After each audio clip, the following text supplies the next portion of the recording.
Good evening. Welcome everyone to the Eastman admissions webinar series.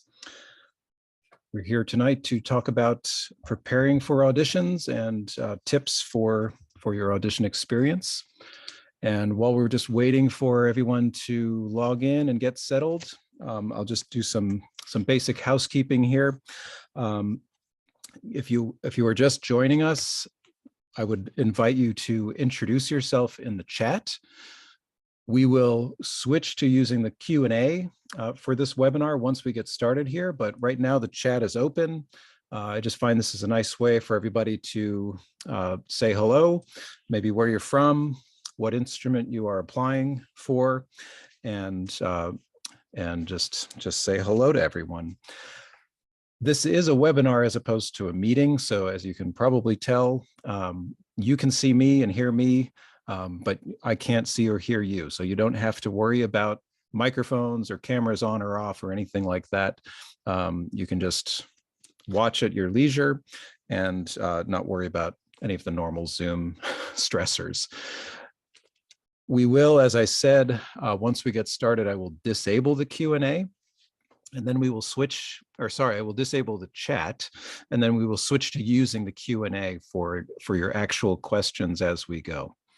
I am here by myself, so I'll do my best to keep up with monitoring the Q&A as we go, but I'll probably play catch up at a couple of points along the way. So if you don't hear me answer your question right away, then just make sure to hang in there, and we will get to you. And I'm going to assume from the fact that people are now busily introducing themselves that you all can hear me just fine and see me. And hopefully you can see my slide that's up there as well that says that we will be getting started shortly.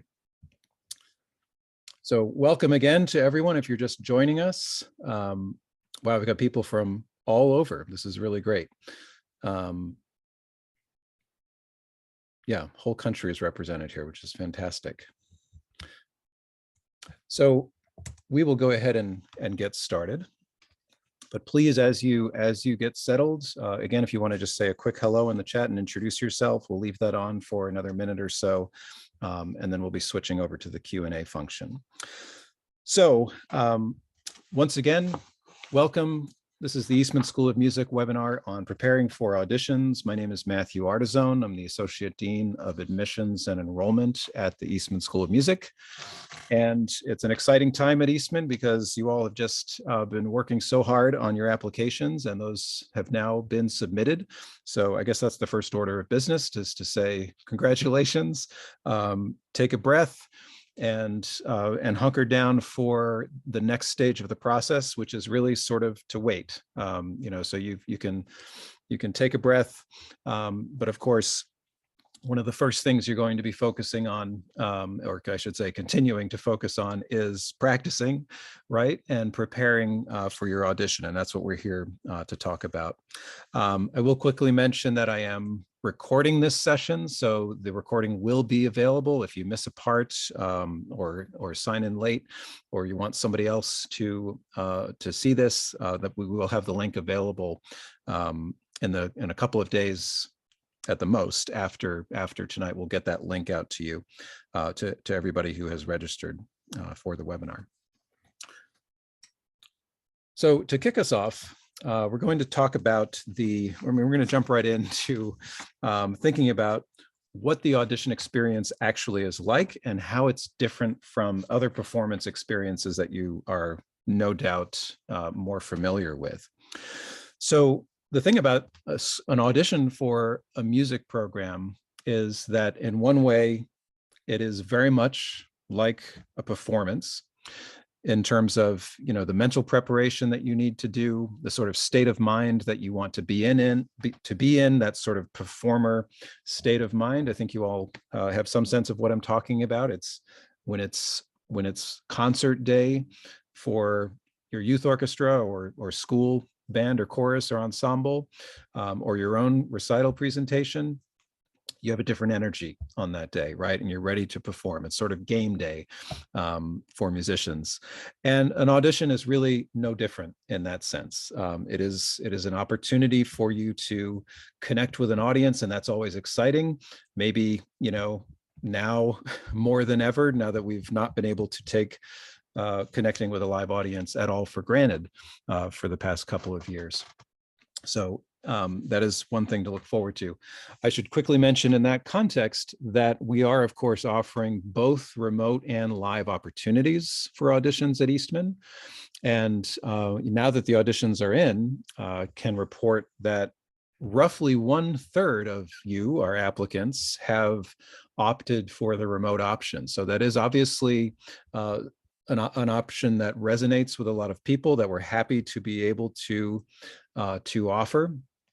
And that, as we'll talk about later, will be given absolutely equal consideration as our live auditions this year. So that's we're delighted to be able to offer both options, and glad to see people participating either way.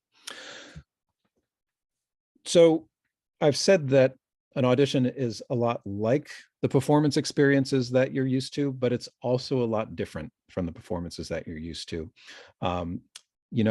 Depending on your instrument, you will experience either performing in, for the live audition, performing in a hall, such as our voice and piano applicants at Eastman anyway, and this will differ from school to school, but our voice and piano applicants will experience performing their auditions in a recital hall, whereas other instrumentalists will experience playing their audition in a faculty studio or in a classroom, depending on the number of faculty involved in hearing the audition. But that's very different, of course, than walking out on a stage. So just even knowing that the space that you'll be in will not be necessarily a performance venue, but might be a lot like walking into a lesson or walking into a classroom, can help you mentally prepare for what it might be like to perform in that sort of scenario.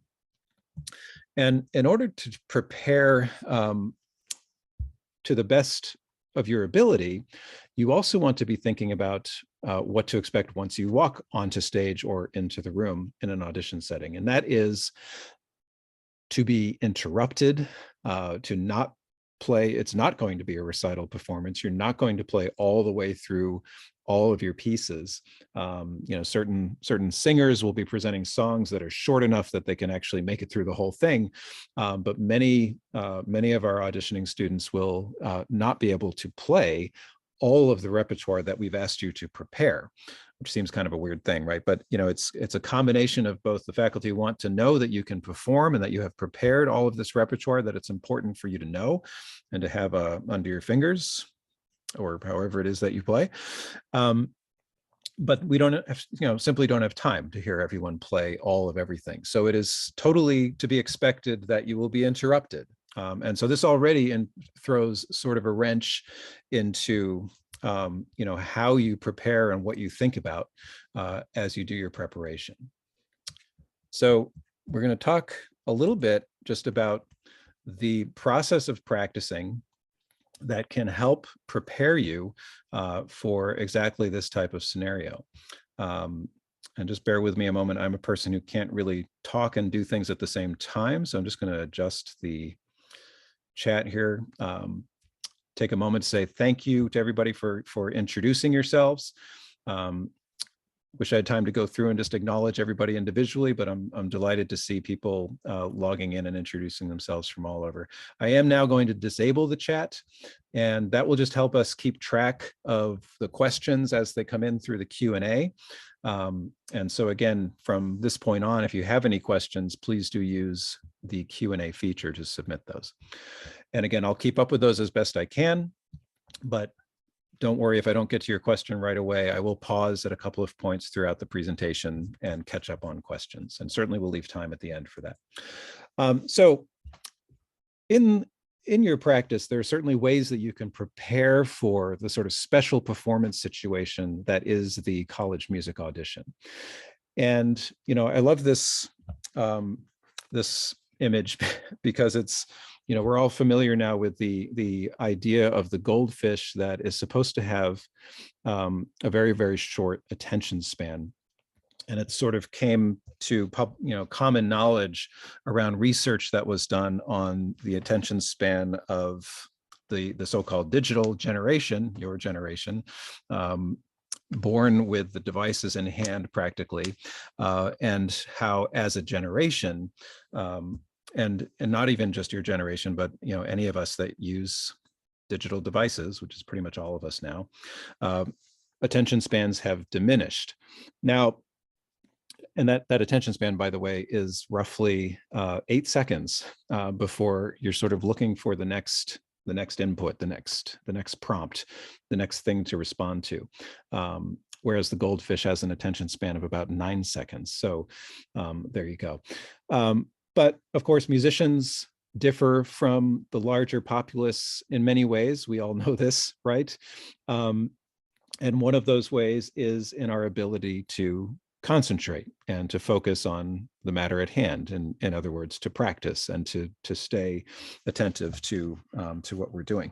But I think it's really important to go into practicing aware that this is a potential pitfall.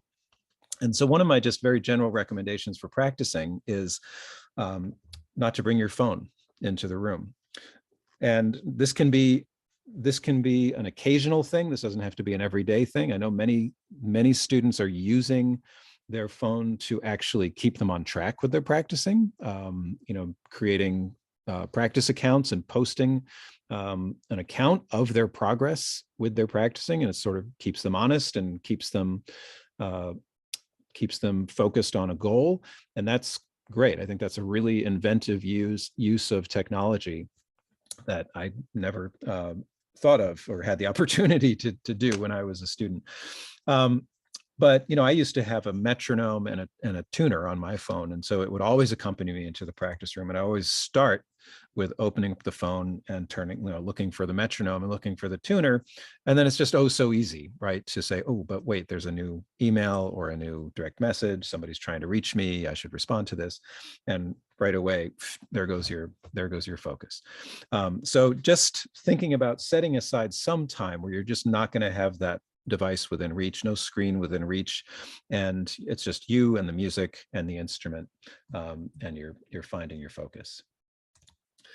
Another thing that there's a lot of talk about in practicing is the number of hours that you put in versus the quality of what you do. And so, just by the way I framed that, you might suspect that I am a person who leans towards quality over quantity. And not just because right now in my life I'm so busy that I barely have time to crack open the guitar case, which you see lurking in the background there, ever present, looking over my shoulder, wondering when I'm going to spend time with it. But this is a real important thing, especially coming up to auditions, coming up to performances, to be thinking about. You can really overdo it when you're under pressure, and there's really the potential to put in too many hours and not quality work. And so this is really about thinking about how much time do you have in this next practice session, and what can you reasonably expect yourself to get done. Sometimes it's as simple as setting a very clear, achievable goal, and that goal might be, a 2-measure, 3-measure passage that has just been vexing you a little bit that you need to focus on. And so, if you got 30 minutes where you could practice, why not spend that time on that passage? And then, and we could do a whole other workshop on exactly how, all the myriad ways you can break something down and put it back together. But that essentially is what you want to do, right? You are responsible in the practice room for teaching yourself. And as any of you know who have tried to teach anything to anybody, you have to sort of break things down into steps and think about the order in which things happen. Often that means slowing things down and doing little bits before gradually expanding out and doing larger bits and gradually working back up to the tempo. And so there's lots of ways to do this. There's a really great resource, which I should have typed in here, but I'll say a couple of times so you can jot it down, which is there's a he's basically like a practice guru at the Juilliard School, and he has a blog called The Bulletproof Musician. And so the whole idea is that he posts something, I think, really every week related to practicing, the psychology of performance, how we learn, and addresses all of these issues. So if you're looking for kind of examples of, well, how, I've been trying to fix this passage and nothing's really working, what are some things that I could try that would help me to approach it in a different way, whether that's applying different, rhythmic patterns to it, doing the add a note thing, start with one note, add another note, add a third note, add a fourth note, do that going backwards, start at the end of the passage, play the ending note, the note right before that, add a note before that, add a note before that. All of these are, ways that you can sort of trick your brain essentially into paying attention and learning something, and then getting it really internalized. So really think about the time that you do have. A lot of us, sort of, I know I like to complain about how little practice time I have. It's very easy to fall into that and to not take advantage of the little pockets of time that sometimes do become available. And what can we, what sort of small goals can we achieve in those pockets of time? At the same time, at the end of it all, of course, you need to be prepared to perform and to play movements in their entirety, even though, as I mentioned, you won't have to do that in many cases. You always want to be prepared, right, to do the whole thing. You should be going into auditions with a program that you can play all the way through, even though you won't have to do that. That's actually another tip, is just being sure that you have all of this music so well under your belt that that you can perform the whole thing as if it were a recital, even knowing that you'll have to stop and start. That brings me to another sort of trick. None of these are tricks, by the way. Tricks are like ways that you seem to be doing something without really doing it. And of course, as we all know from the time spent practicing, there is no way around just doing it. But there are ways to sort of approach things differently and rethink them and solve problems in ways that we hadn't thought of. And that's really what I mean by tricks. Another trick for this is to prepare, to deliberately practice starting in different places than the beginning of the piece. How many of us sit down in a practice session and start playing a piece from the beginning? I'm guilty of doing that as much as anyone. And how much practice does the beginning of the piece need versus, say, about 2/3, 3/4 of the way through, where things get really, dicey, harmonically more weird, more accidentals, more rhythmically intricate, more things going on. Maybe there's a cadenza. That's where the scary stuff happens, right? And then closer toward the end, it's kind of like the beginning again. I'm overgeneralizing, but you get the idea. So, how about not starting at the beginning? How about starting at the hard part? This can also help you just analyze the piece and break it down into sections so that you understand what the form of the piece is. And you can do things like, in a sonata form, start from the exposition, sure, at the beginning, start from the development section, start from the recapitulation. Do you know where all of those things happen? Have you looked at your music thinking about musical form?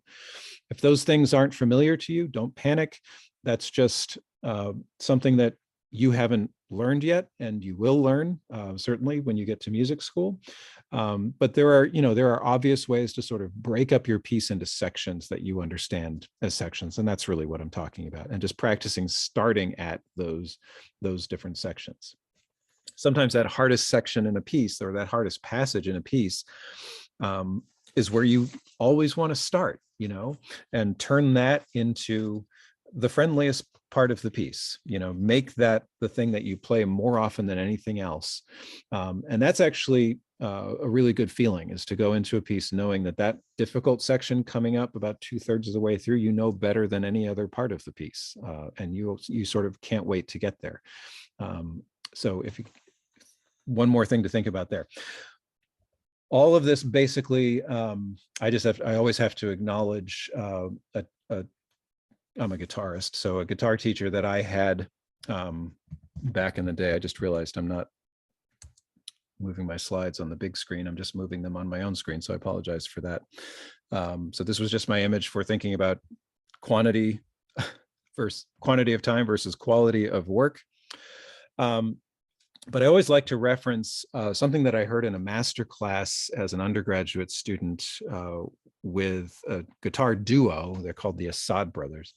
And they were working with another student in my class, and he was playing some Bach on the guitar and sort of struggling with the opening. And there were some what happens on the guitar is the buzzes fret, whereas on any other string instrument, it would just be out of tune.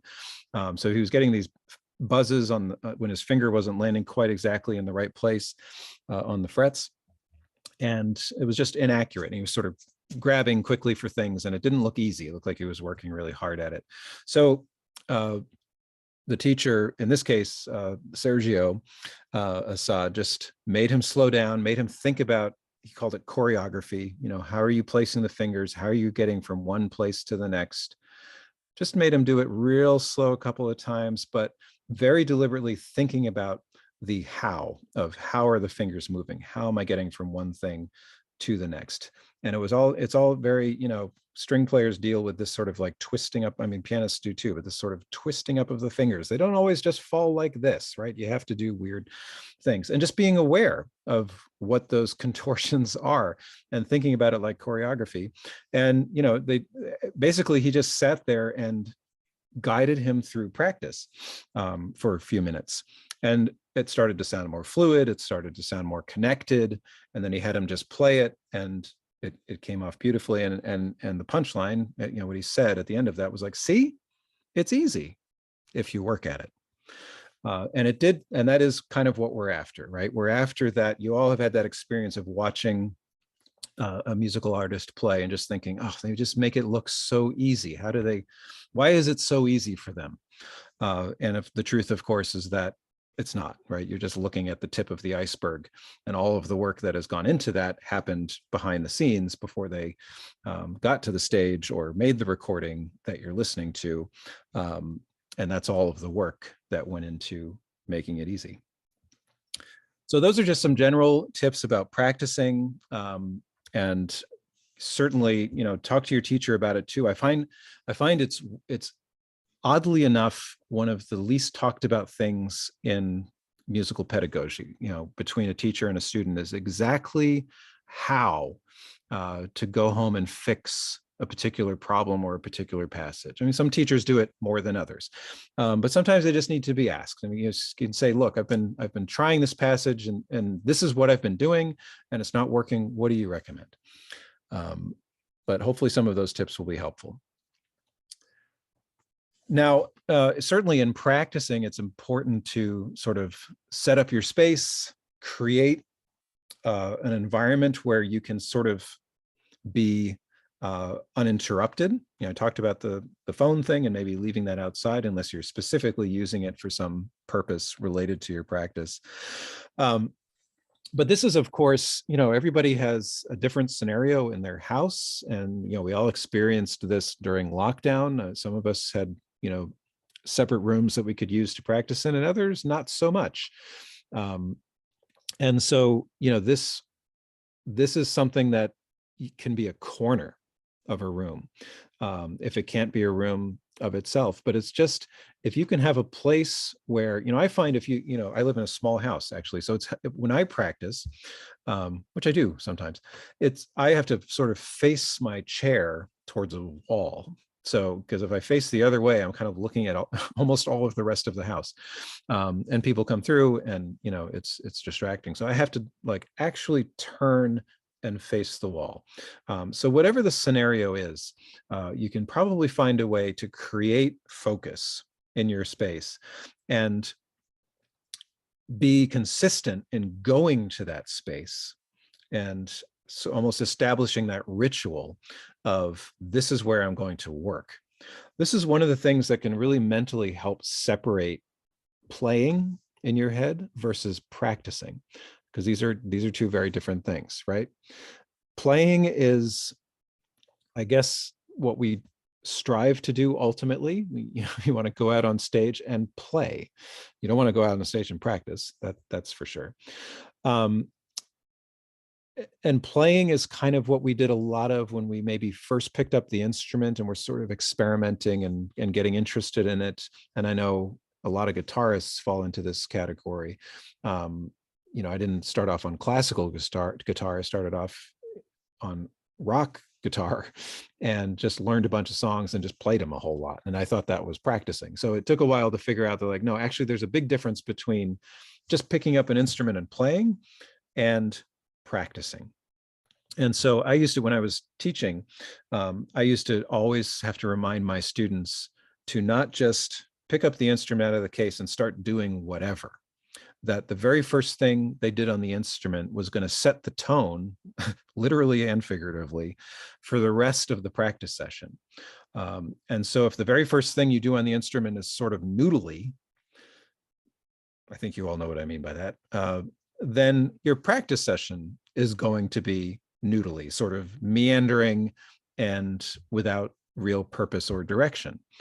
But if you begin your session in a very focused way, for example, on the guitar, you know, frequently we'll start just playing chords and block chords, you know, so striking all of the notes together, shifting from one chord to the next, because that already right there is a lot to think about, and just doing it cleanly, but also listening, and listening both to the sound that you want to produce that's in your head and the sound that's actually coming out of the instrument. And this is kind of the big, one of the big mental challenges of practicing, but also a really good sort of focusing exercise, is to always be sort of aware of that triangle, as it were, of what you're hearing and want to do in your head, and what is actually coming out of the instrument, and what's connecting those two things. And right there, in order to do that, it implies that you have to be approaching your practice with intentionality, right? You have to be thinking, the first thing I'm going to do is blank, you know, slow scales, long tones. I mean, it should be something that's going to help you get warmed up and into your voice, or whatever it is, you know, however you best connect with your instrument, whether it's here or outside of your body, and prepare to, you know, to actually get work done. Now, this can also sound sort of dry and like, oh, well, this is going to take all the fun out of, you know, the instrument. I had started playing this instrument because it's fun, and you're sounding like you want to make it not fun anymore. But really, if you think about this, what this really should do is reconnect you with that initial spark of what first captivated you about your instrument. I know we all have different stories about what that was, but I think for many of us, it has a lot to do with the sound of maybe the timbre of that particular instrument. You heard somebody play it, you know, and it was just like something resonated in your body with that sound. And so this is just an opportunity to reconnect to that initial spark of like, what really attracted you to music and this instrument in the first place. And that's a really nice way to begin a practice session. Then you go into the work, and yes, that is a lot like work, as we know. But you wouldn't have made it to this point if you weren't feeling at least some gratification and enjoyment in that work of practicing, right? So, so the space has a lot to do with that. And The next thing I want to touch on is a one that comes up a lot specifically around auditions, because for some instruments, for some repertoire, you may be seeing memorization requirements for the first time. I mean, some of you may have had teachers who've required that you memorize something for a student recital or something like that. But college auditions are, I think, for a lot of people, one of the first places where they encounter like, oh, this has to be memorized. And so you may be tackling the art of memorization, if you will, for the first time. The good news here is that working to memorize a piece consists of doing really all of the things that I was just talking about that make for a good practice session. What doesn't work so well for memorizing a piece is playing the piece over and over and over again. Now that seems counterintuitive because, of course, playing the piece over and over and over again will get the piece into your memory a certain amount, but it will get everything about how you're playing that piece into your memory as well. So if you're starting from playing the piece over and over and over again, and there are little whoops and blips and whoops, go back and start that passage again, and even full stops and like backing up a whole section and getting a running start again, that's what you're memorizing. You're memorizing all of these blips and whoops and go back and start again. And so, of course, it would be better to memorize without those things. So kind of counterintuitively, again, what really works, what makes a piece of music stick, is to have broken it down and learned deliberately all those little bits. When I think about this difficult section, I'm always actually thinking about the same section in a Bach jig, and not a jig actually, but a double on a jig. So a variation on a jig. So a jig is already a fast movement, and this is the one with like even more notes going by even faster. I always think about this passage, and I immediately put my second finger down because it goes on the 8th fret of the top string because it's a C, and that's where that passage starts, and then it goes from there. But I still have it memorized, even though I haven't played it in years. And the reason for that, again, is because it was the most difficult part of that movement and the one that I practiced the most and the most deliberately. And it happens that what that meant for me on the guitar, because it had kind of a bass line and a moving and sort of 8th notes in the bass and then a moving 16th note line above it, was that I learned the bass line separately. And any string player will understand this. To a pianist, this isn't a problem. Pianists have their own problems, but this is not one of them related to memorization. But when you play a bass line on a string instrument or any melody on a string instrument, the notes don't just go in order up the string all the time. You cross strings, some of them are open. They don't look like, in other words, what the passage sounds like. So you really have to memorize what the notes are, not just how the fingers fall. And you're not going to be able to fall back, in other words, on a scale pattern necessarily. Like on the piano, if it's a linearly moving scalar passage, you can sort of fall back on the scale passage. So this thinking about deliberately memorizing shouldn't necessarily be what drives your practice, but thinking about intentionally learning should, and that will lead to memorization. So I don't even know why I put this ridiculous link on here, because nobody's going to sort of sit down and write that down and try to find it. But there is a blog post, and I do have the shorter blog link on a later slide. But there's a blog post that I wrote on our admissions site about memorization and some tips and tricks. Some of them will sound familiar from tonight. Some that we don't have time to get into though. So if you're interested, you can go check that out. The bottom line here is like a question we get a lot is, should I do it when it's not required?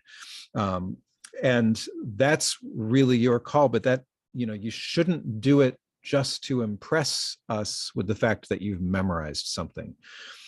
The bottom line here is that you need to present yourself in the best musical light possible.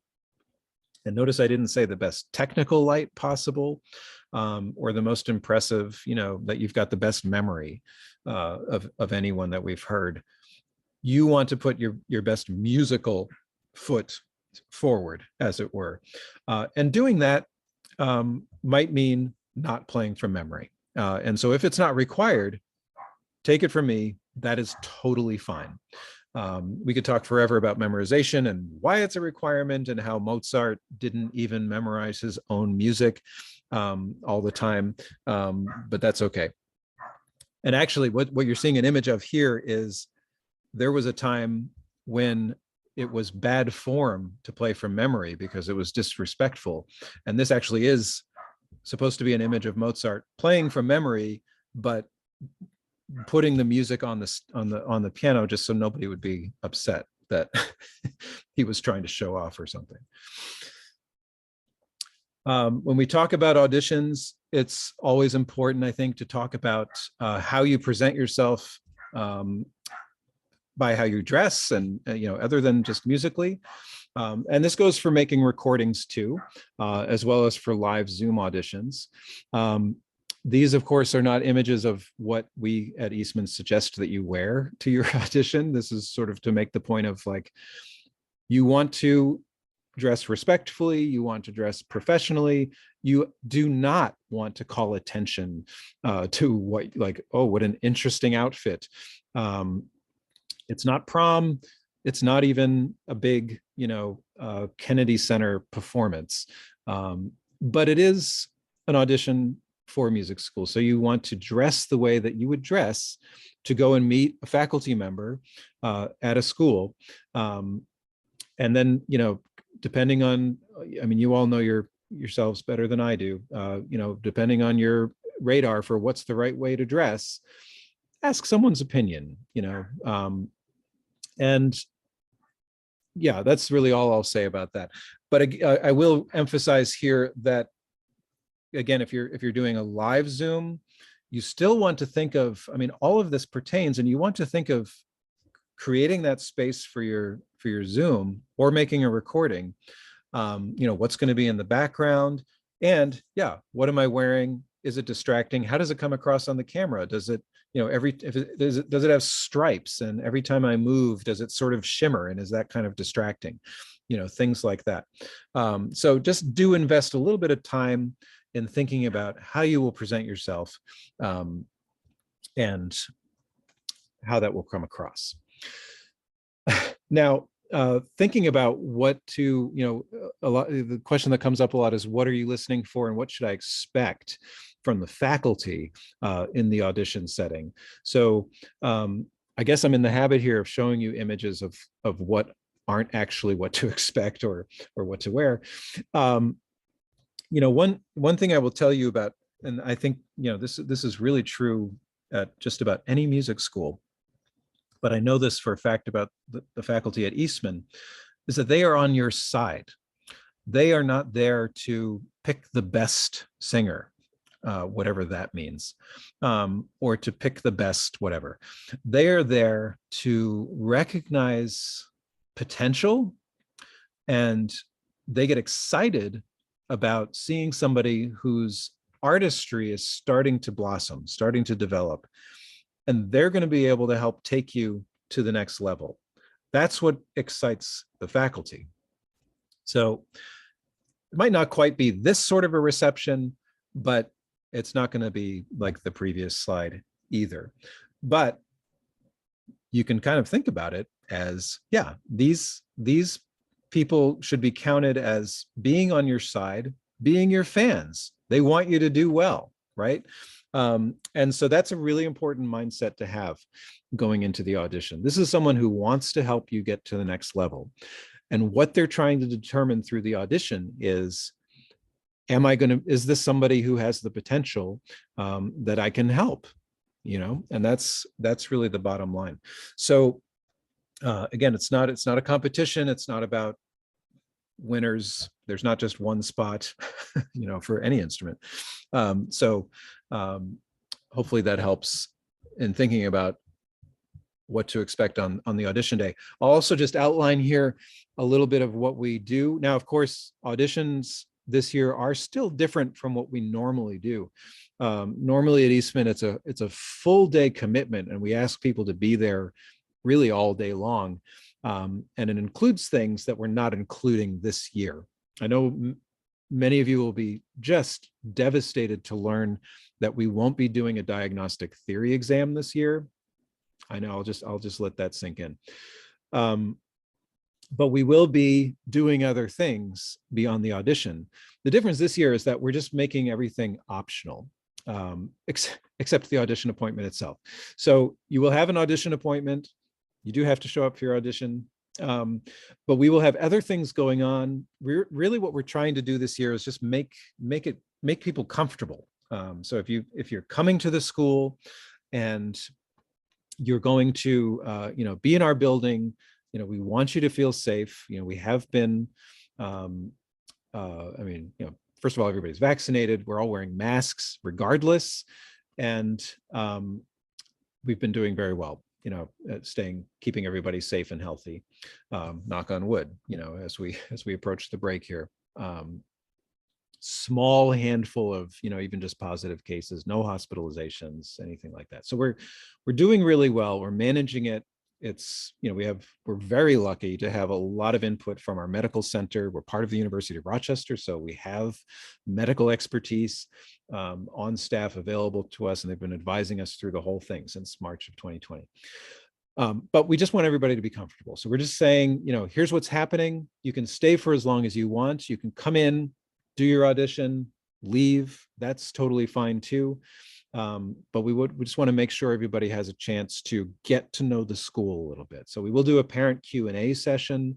We will do an info session on our arts leadership curriculum and our career counseling, all offered through our Institute for Music Leadership. So that's something we do every year, and we'll offer again this year. And there will be tours of the facilities, and auditions are on Fridays. Fridays are a major ensemble rehearsal day, and those rehearsals will be open, orchestra, chorus, and wind ensemble. We'll also be having remote auditions, of course. Some of those will actually be live remote auditions, or mostly based on the recording. This really just depends on your instrument. So piano, voice, for example, is really largely you all uploaded a recorded audition, and that's largely what the faculty will that is what the faculty will be using to assess. Those of you who pass pre-screening in those areas will have the opportunities to submit another recording. So that does give you the opportunity to, like everybody else, present at a later date after having practiced more, etc. Others will have a combination of you submitted the recorded audition, but there will be a follow-up appointment with the faculty. This is basically happening in areas where there's like one faculty member that teaches that instrument, and so they're able to just sort of schedule a meeting with you. And always important to emphasize again that remote auditioning students will get equal consideration for both admission and financial aid. And I should mention that we will continue, as we've been doing, like we're doing tonight, to make virtual opportunities available, opportunities to engage with Eastman students and faculty and admissions staff online. And those opportunities will be there through the season. So that's for our remote auditioning applicants, but really for any applicant. So we encourage you to take advantage of that too.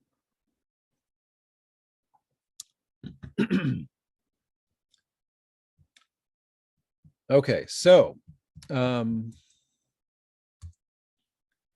with that, I threw up this slide image of Rochester. We do encourage everybody at some point, if you're not coming for the audition, maybe you wait, and if you get admitted, you come, on like an April break or something.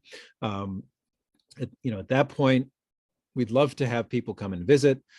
We are open for visits now. Presumably, again, everything is subject to change. I should have started there, but you all know that by now.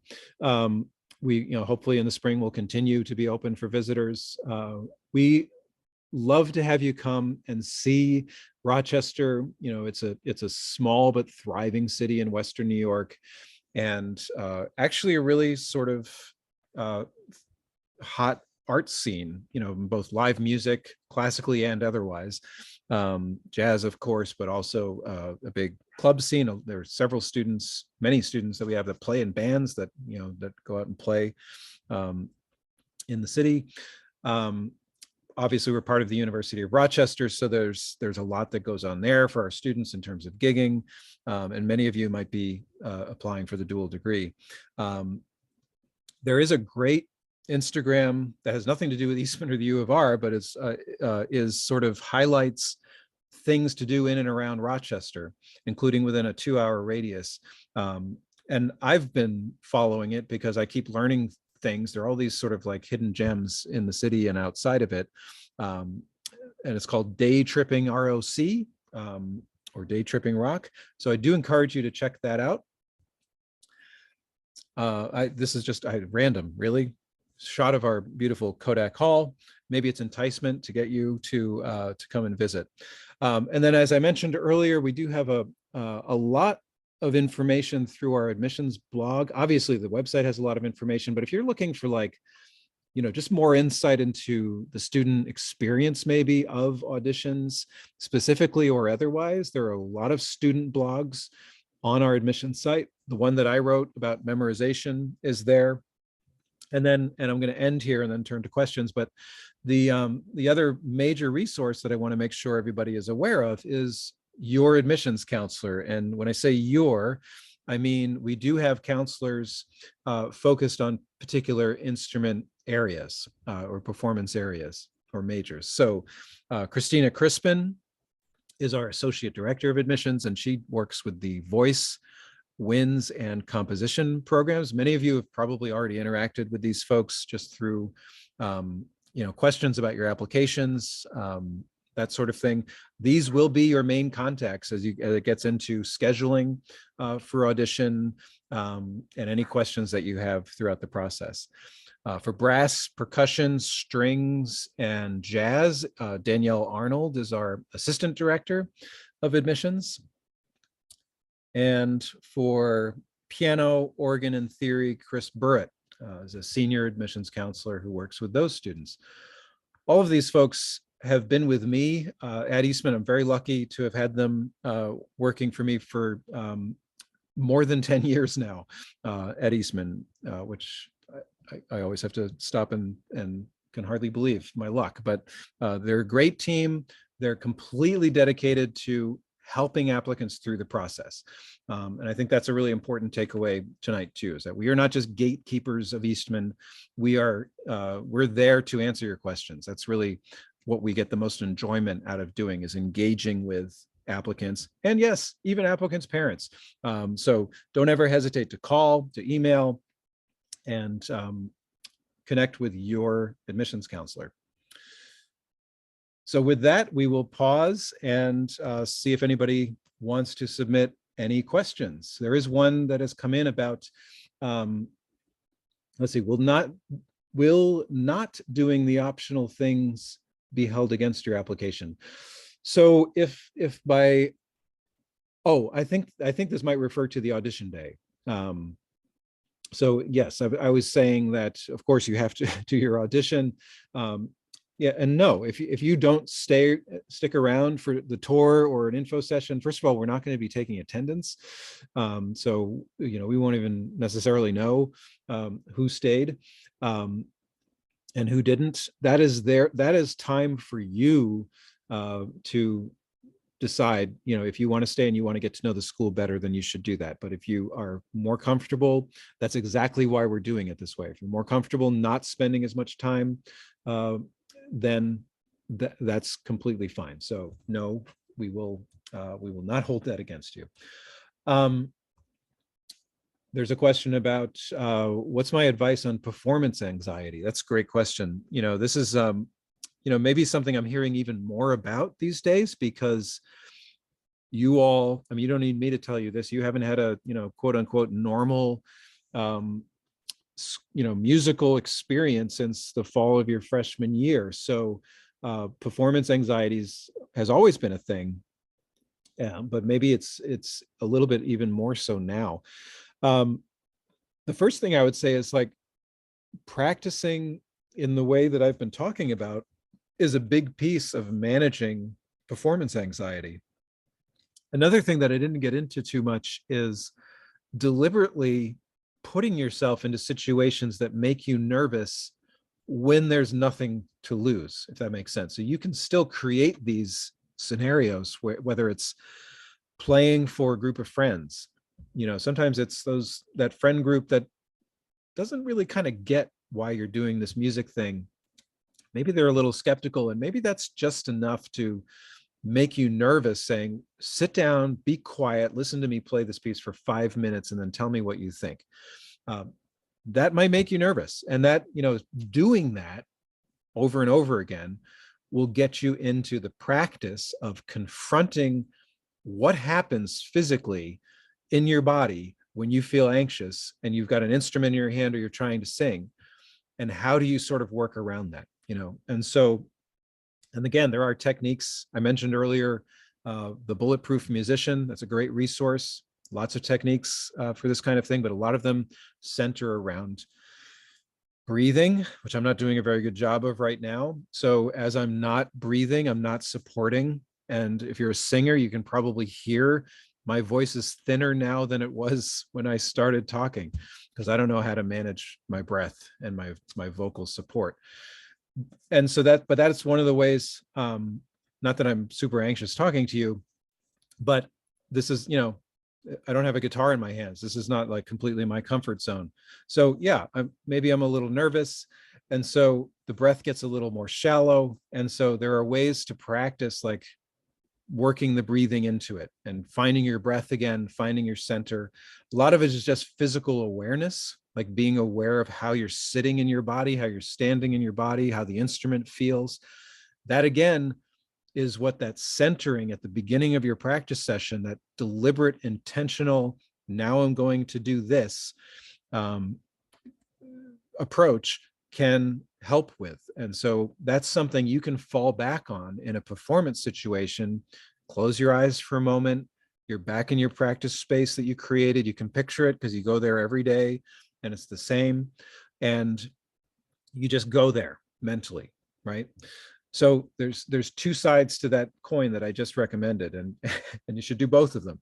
One is to, you know, either actually or imagine yourself in a situation that makes you nervous, because you can do this virtually too. You can just imagine, like I know I just have to imagine my old professor and some of my old peer students from my days at Eastman sitting around listening to me play, and I get nervous. They don't have to actually be there. I just have to picture them. And so I can put myself deliberately into that mindset. At the same time, when you're nervous, you can put yourself into that mindset of when you were centered and focused and comfortable and happy with the sound coming out and all of that. So that's a quick answer for, you know, something that's a very big topic, but an excellent question. And then we have a question about pre-screening. When will this is nuts and bolts. When will the results come out?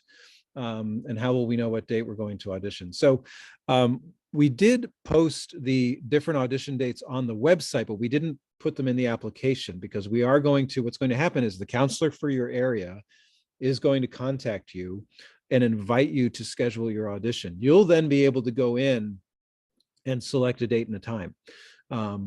And so, yeah, we understand people are trying to make travel plans and figure out when they're going to be where.